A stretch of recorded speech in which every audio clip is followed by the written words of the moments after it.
Cheerio. Even though I have three shelves of ghost books and hauntings, I'm going to start at the second one. Just because.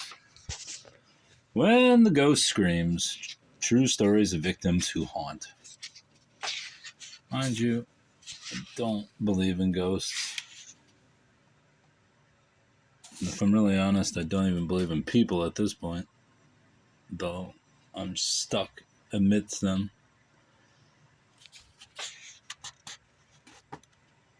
Can't really vouch for the story or the stories because I haven't read a single page of this. Nor have I read almost any pages of any of these books, but I still keep collecting them. Hauntings, the word conjures up immediate and insatiable curiosity. Paranormal author Leslie Rule explores a new twist on this strange phenomenon when she investigates brutal deaths and subsequent hauntings all over the United States and when the ghost screams. Through extensive research and interviews, Leslie reveals how the souls of those who die violently are prone to remain earthbound. Yes, they aren't. And yes, I said yes, they aren't. You fucker. I wasn't talking to you. I was talking to the book. True Ghost. Haunting Tales from the Vaults of Fate magazine. What year is this?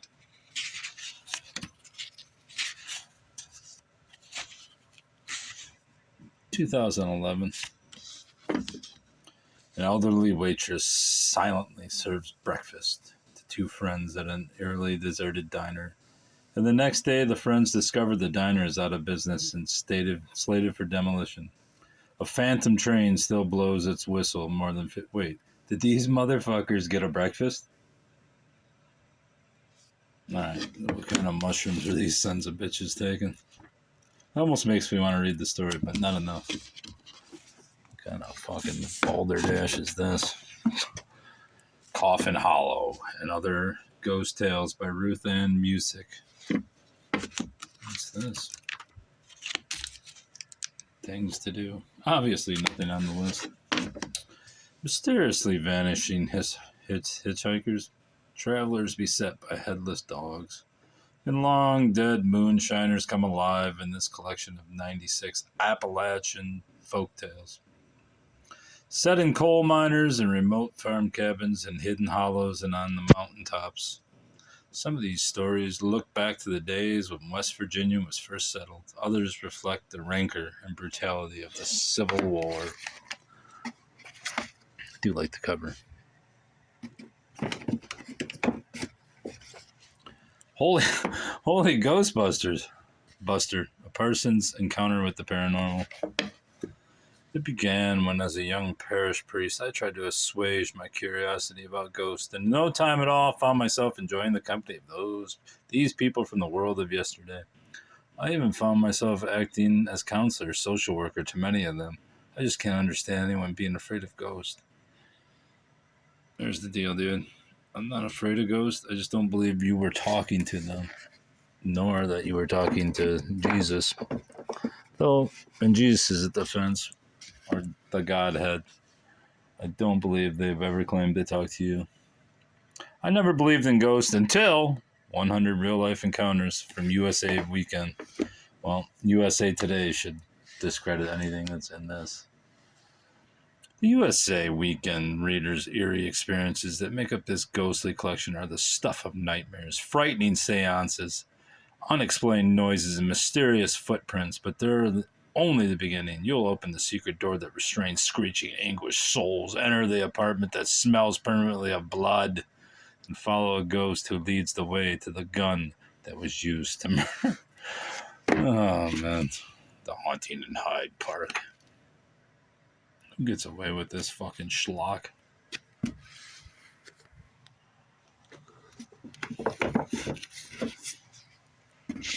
Seership, Hindu, and Oriental methods. And you might say, what's that got to do with ghost? But there is a very good section on ghost in this book from 1915.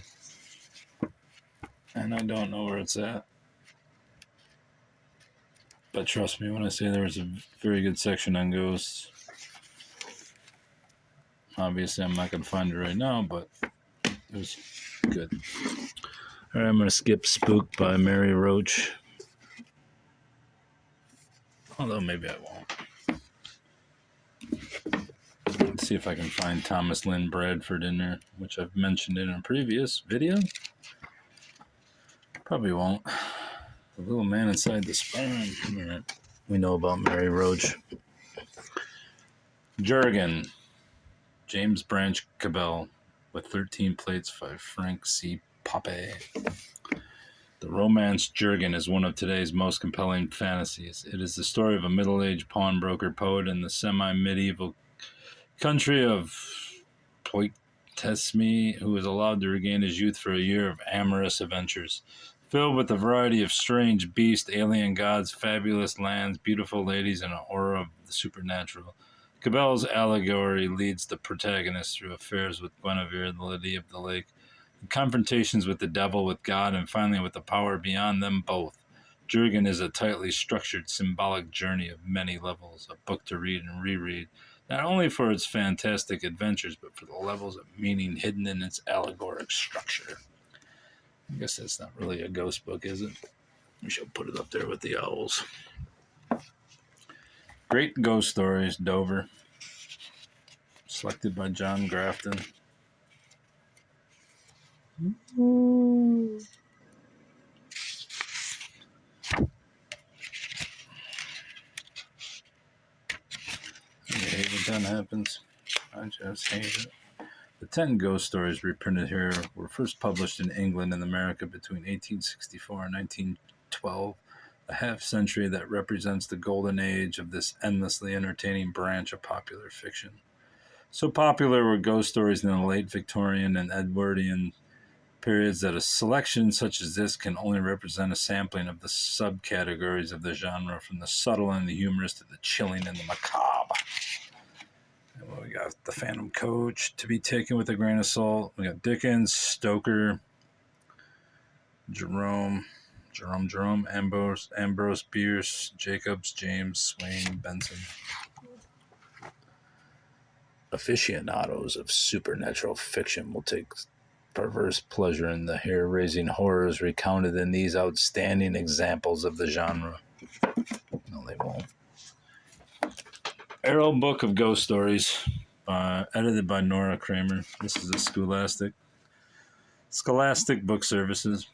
Here lie ghosts, spooks of every kind. Here is George, the tired ghost who can't rest until two boys promise to bury his bones in the dark of night. Here's the unpleasant water ghost who floods the castle every time she haunts it until she is cleverly outwitted.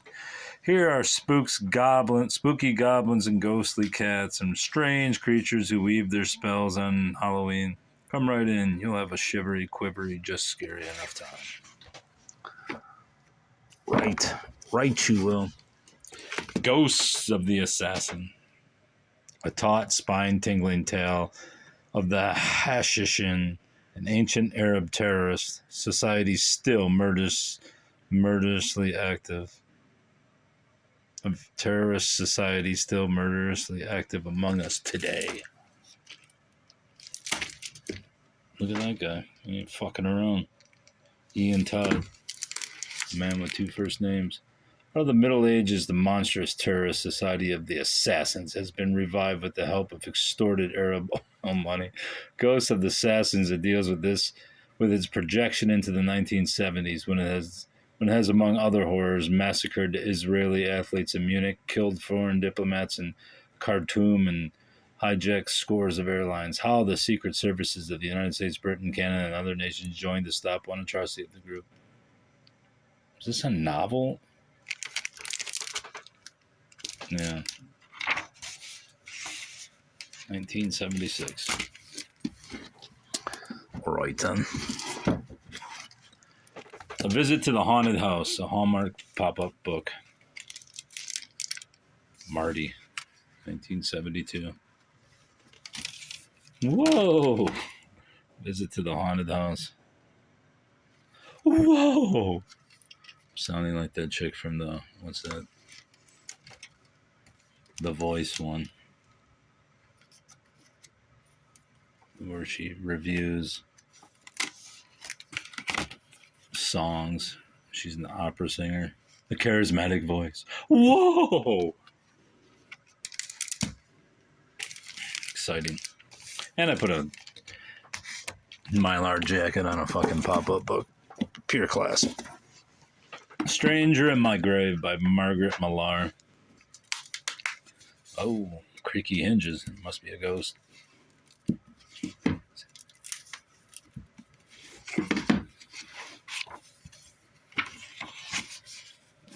Even creepier. The best mysteries. Oh, this isn't even part of the book. It's a little pamphlet. What year is this shit? 1960 copyright. Book had to have been printed much later. 83. Doesn't really give you a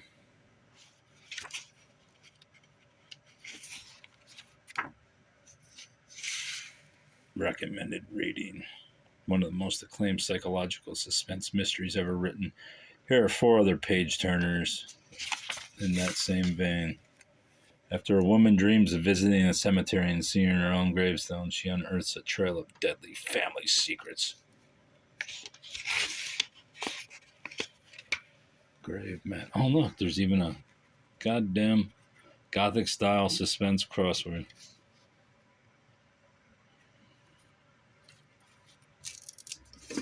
I do like the cover though. It's good. It's good. Alfred Hitchcock's Haunted Houseful.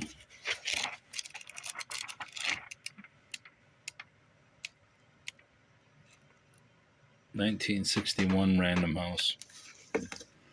Take a tour with Alfred Hitchcock through some of the most unearthly real estate in town. Along the way, you'll meet ghosts and ghost hunters, creep through cobwebby old houses, wander in an endless underground maze with only a candle stub to light your way, and more. Just remember, once you take the first step, there's no turning back. Arthur Conan Doyle, John Kendrick Bangs, Constance Savory, Mark Twain, with a C at the beginning, Twain. 11 Weird Tales of the Ghostly and Supernatural, Ghosts and Things, Saki, Oliver Onions, Ambrose Bierce, Robert Louis Stevenson, Algernon Blackwood, and others. Creepy. What year is this? The World of the Undead. This is a no-brainer to pick up. I don't know what year it is, probably 50s, 60s, 1962. Ghost and Things is a spine-chilling anthology of the most terrifying ghost stories ever written. Here are stories of the dead who will not lie still, and the spirits of those that will walk the earth until their strange quest is fulfilled. The authors of Ghosts and Things include such world-famous members of the blah, blah, blah. Tales to Tremble By. Edited by Stephen P. Sutton, MCMLX, I'll say 1966. I can't read that bullshit, but Ambrose Bierce, Dickens, Irving, Anonymous, Crawford, Bram Stoker. Second time I've seen that fucking story, 167. How many pages is it? 30-some pages, no way I'm reading that. Whoa. Nice hardcover. Too bad there's no dusty. 2 copies of Roald Dahl's Book of Ghost Stories. Never been a fan of this guy, but I can't say I've read any of these ghost stories either, so I don't know if they're any good. What the hell? Was he just compile them? Or did he write them?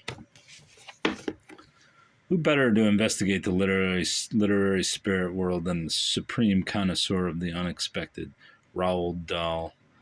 Of the many permutations of the macabre, Dahl was always especially fascinated by the classic ghost story.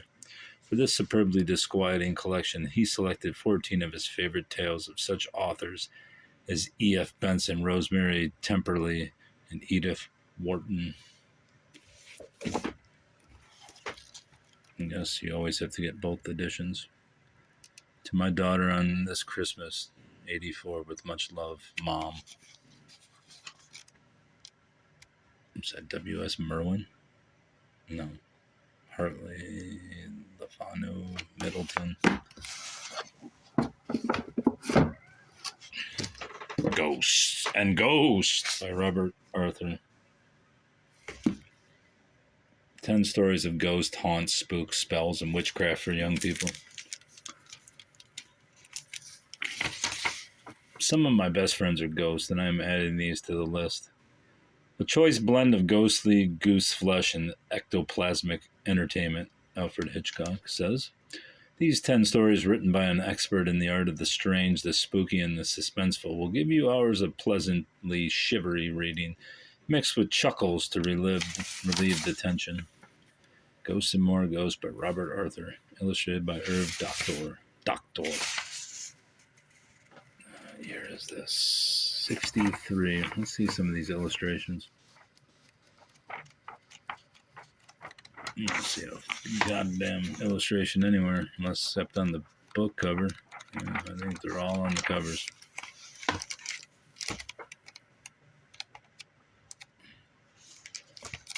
Do you believe in ghosts? Let's see if I can find it again. Don't be a goose.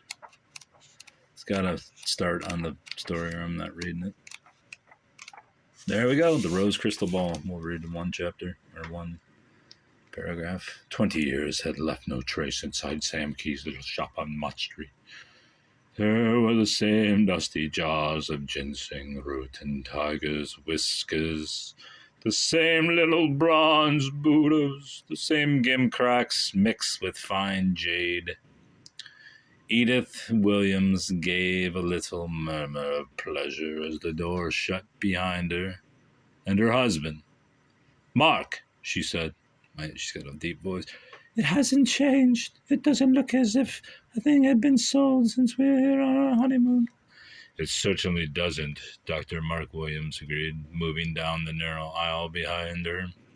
"If someone hadn't told us Sam Key was dead, I'd believe we'd step back 20 years in time, as they do in those scientific stories young David reads." "We must buy something," his wife said. "For the 20th anniversary present for me. Perhaps a bell." You ain't getting shit, baby. You ain't getting shit, baby girl. Triad, a novel of the supernatural by Mary Leader. Is that a moon up there, or is that just a fucking stain? It didn't start all of a sudden. As I think back now, there were so many little unexplained incidents that I shoved aside and forgot about until later. There began to be those gaps in my life. This book, which Stevie Nicks called a crappy little paperback, is apparently the inspiration for her song Rhiannon, whatever the fuck it is. Can't stand Fleetwood Mac, but I found this book in a box at an estate sale and looked it up, and sure enough, it's worth $50 to $75. So I grabbed it. Should I sell it? Probably not. Not until Stevie dies, and then the book will go to $1,000. Maybe I can get Stevie to sign it. Does anyone know where that bitch is? Haunted House, regular price $6.95.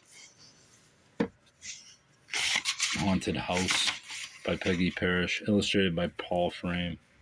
So, this book has illustrations, and I don't give a fuck about those illustrations. Copyright 1971. So this book cost $7 in 1971. "Don't worry," said Mom. "There's bus service. Your father has already checked that." Okay. I'm not particularly happy that we're coming to the kids' books, but Ghost Story by Peter Straub. In a seedy motel in Florida, a young man holds captive a little girl in a soiled pink dress. He is anxious, tormented, introspective. She is calm, passive, strangely detached. She says her name is Angie Mall. In the small upstate town of Millburn, New York, four old friends meet to honor the traditions of the Chowder Society. That don't sound right. They drink good whiskey and trade ghost stories. As chilling as these tales are, and as strangely prophetic, they pale before the horrific nightmares that began a year ago when one of their members attended the party for a visiting actress and there died of a heart attack. Or was it fright? Asked the actress. She says her name is Anne Veronica Moore. I don't have much faith in this book, or any novels for that matter. 1979. It's got to be worth $10.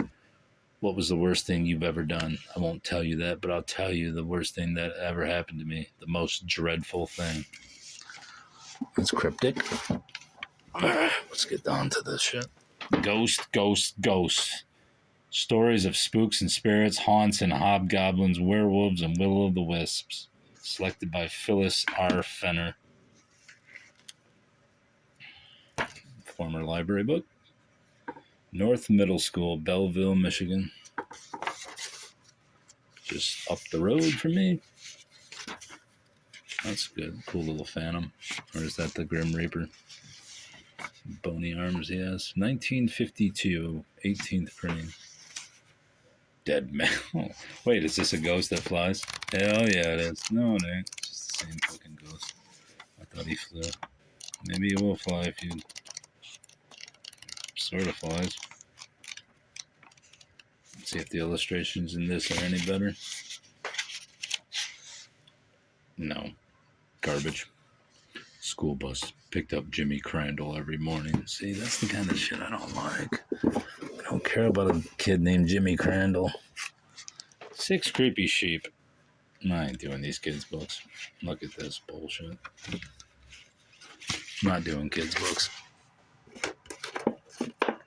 I don't even think I would have read these to my kid. The one-legged ghost. I think this is a Japanese. Alright, we'll skip over those just because. Get back there and roll.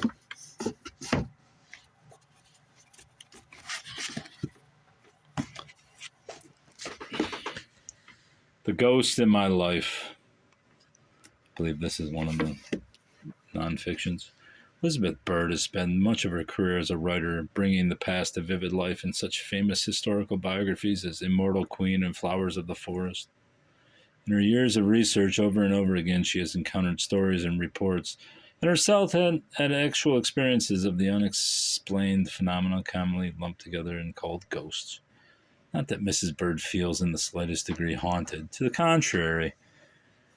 With her customary gusto, sharp humor, and superb storytelling ability, she makes the ghosts in her experience come to everyday life as vividly as the historical figures about whom she has written so memorably.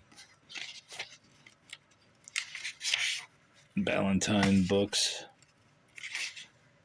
1968. First printing, December 1968.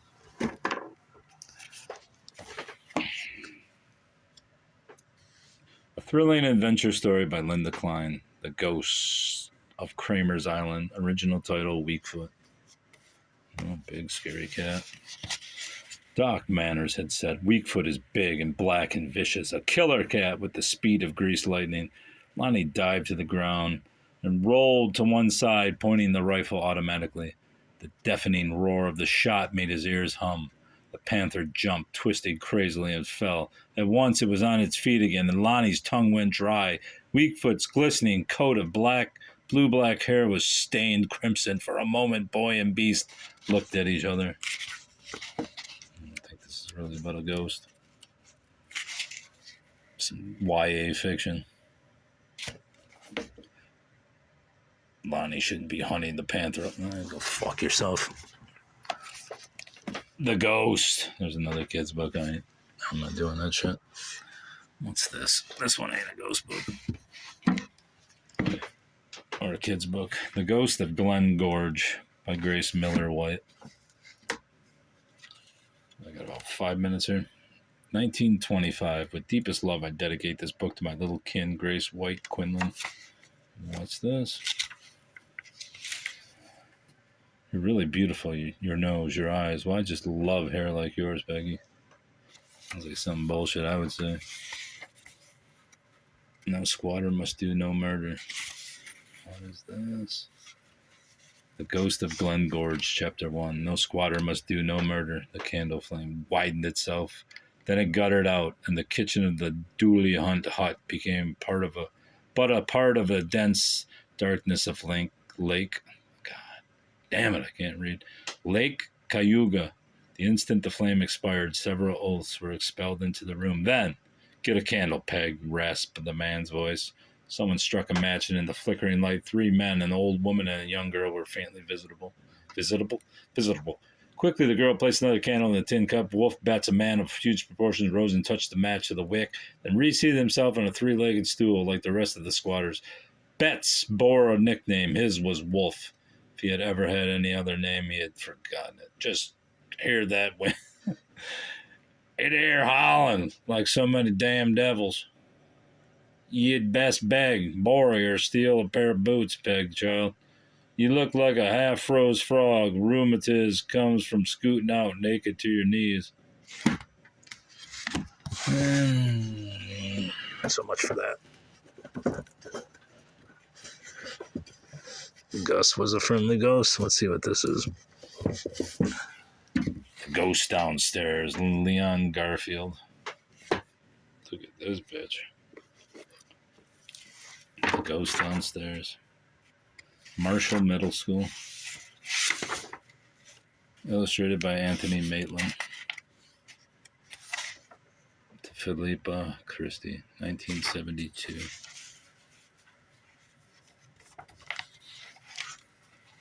At least the illustrations are better. Not great, but they're better. Boring. What's this?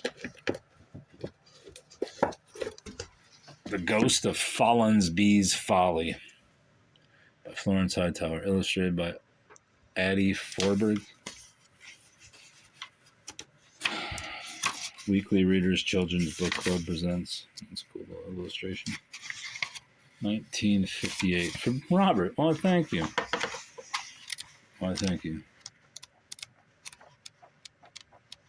What is that? There's some Picasso bullshit. Look at this one. Alright, that's enough. I ain't looking at that shit in the kid's book. Come on now. What kind of putter churning bullshit was that? The Good Night Ghost. Gene Bendick.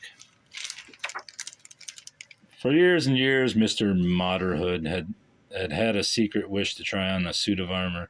He was just about to step into the suit in the museum to demonstrate it when a little boy cried out, "Oh no, you'll step on him. Please don't." "Step on whom?" asked Mr. Motterbod. "The little knight," said the boy, down in the bottom of the suit. And that was the beginning of a rollicking adventure in the museum, an adventure involving the small ghost of a knight who loved spring, and the ghost of a dragon named Kensington who had a conscience. Oh, Lord. What kind of poppycock is this? 1956. Property of Plymouth Township Schools. There's Bendick. No comment on the name. There's Lady Karen painting. This book goes back. We've got time for one more here. Ghost of the Great River Inn by Lynn Hall. This is terrible artwork. Yeah, this is pointillism. And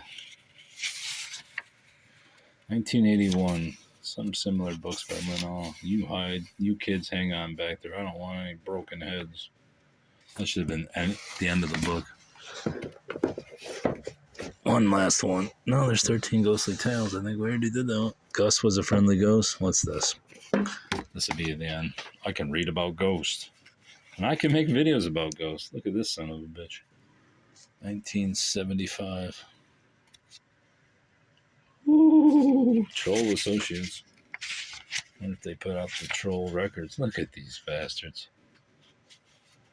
So when the Ghost Council met, Andrew told them he did not want such a big job. It's too scary, he explained. There's no one to talk to. I'm afraid of the dark.